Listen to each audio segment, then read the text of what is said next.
That's because he has an inoperable brain tumor that affects about 300 young people a year. He goes to K-State and is from Wamego.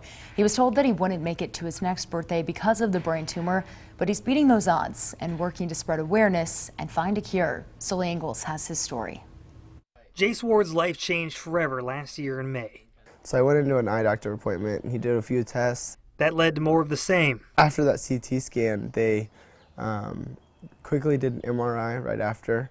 And then basically they told me, hey, something popped up in your brain scan. Then he got the news he never imagined. Doctor walked in, he said, you have an aggressive, inoperable brain tumor. And it's not a matter of if you will die from it, it's more of a matter of when. His family was shocked. His mother Lisa and the doctor delivering the diagnosis of DIPG didn't know how to approach it. We had no idea this is what the result would be. Zero idea. But Jace wanted the truth straight up. They told him he had 9 months to live, more than likely. Chemotherapy, clinical trials, and treatment started shortly after. The cancer moves fast, and the wards needed to move faster. You know, you just wanted to hide under the covers and pretend it wasn't happening, but you can't. And Jace didn't hide. He embraced it and became a leader. I found that there was a whole community of people who didn't really have a voice. I found that there was a whole community of people who had been kind of forgotten, as you know, the standard course of treatment for DIPG hasn't changed since like 1962 or something like that.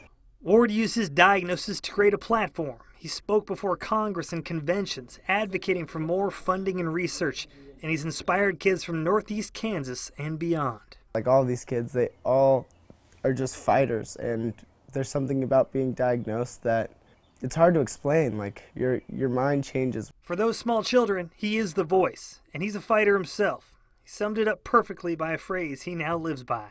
I can't die, I'm busy. I just kind of built on it, and that mindset's kind of grown and grown and grown to where now, you know, I'm not even scared of dying because I'm busy, you know.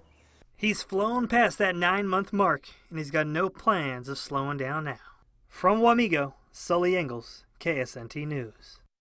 And that's a lot to take in as such a young person too. I mean, 20 years old and getting told that, I mean, that's hard to Yeah, and I think the best part about it is, though, you can see how much hope he has. Oh, yeah. And how much he really wants to power through. And I think for a lot of us, you know, we'd throw in the towel. Oh, yeah. He's proof that for all the bad days we're having, if he can find a way to smile and get through this all of us can. Yeah, and get this, Jace and his family are working to officially make May 17th DIPG Awareness Day. Yeah, and so make sure to mark that down in your calendars, because this year on May 17th, the one just coming up here soon, that's this coming Sunday even, Jace is joining ESPN's Dick Vitale in a Facebook live stream to honor the 1-year anniversary of Jace's diagnosis. So make sure to tune in for that on Facebook this Sunday. Yeah.